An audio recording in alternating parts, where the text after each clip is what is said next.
S ಇನ್ನು ಇದೇ ವಿಚಾರಕ್ಕೆ ಸಂಬಂಧಪಟ್ಟಂತೆ ಸಲೀಂ ಅಹಮದ್ ಅವರು ಕೂಡ ಮಾತನಾಡಿದ್ದಾರೆ, ಬನ್ನಿ ಕೇಳಿಸ್ಕೊಂಬರೋಣ. ಬೇರೇನು ಮಾಡ್ತಾರೆ, ಈಗಾಗಲೇ ಮೊನ್ನೆ ಕೆಲವು ಘಟನೆ ಆಯಿತು. ಜನಿವಾರ ವಿಚಾರ ಇಟ್ಕೊಂಡು CET ಎಕ್ಸಾಮಲ್ಲಿ ಕೂಡ ತೊಂದರೆ ಆಯಿತು. ಅದೆಲ್ಲ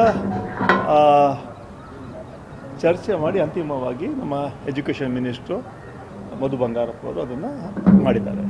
ಯಾವುದೇ ಮಕ್ಕಳಿಗೆ ತೊಂದರೆ ಆಗಬಾರ್ದು. ಆ ಹಿನ್ನೆಲೆಯಲ್ಲಿ ಎಲ್ಲ ಸಮಾಜದ ಮಕ್ಕಳಿಗೆ ನ್ಯಾಯ ಸಿಗಬೇಕು.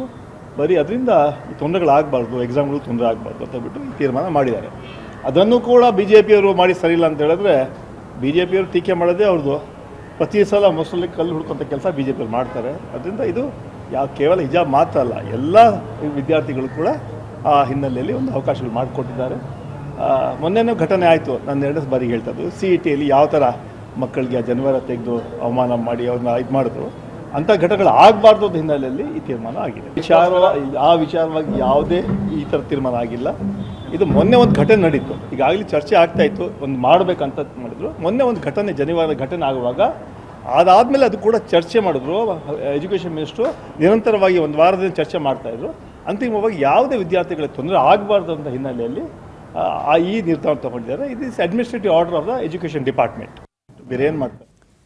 ಎಸ್ ನೋಡಿ, ಹಿಜಾಬ್ ವಿಚಾರಕ್ಕೆ ಸಂಬಂಧಪಟ್ಟಂತೆ ಈಗ ಆಲ್ರೆಡಿ ಸಲೀಂ ಅಹಮದ್ ಅವರಾಗಿರ್ಬೋದು, ಪ್ರಿಯಾಂಕ್ ಖರ್ಗೆ ಆಗಿರ್ಬೋದು, ಎಲ್ಲರೂ ಕೂಡ ಸಮರ್ಥನೆಯನ್ನ ಮಾಡ್ಕೊಳ್ತಿದ್ದಾರೆ. ಈ ಕಡೆನಲ್ಲಿ ಬಿಜೆಪಿ ಕೂಡ ಈ ವಿಚಾರಕ್ಕೆ ಸಂಬಂಧಪಟ್ಟಂತೆ ಆಕ್ರೋಶವನ್ನ ಹೊರಹಾಕ್ತಾ ಇದೆ.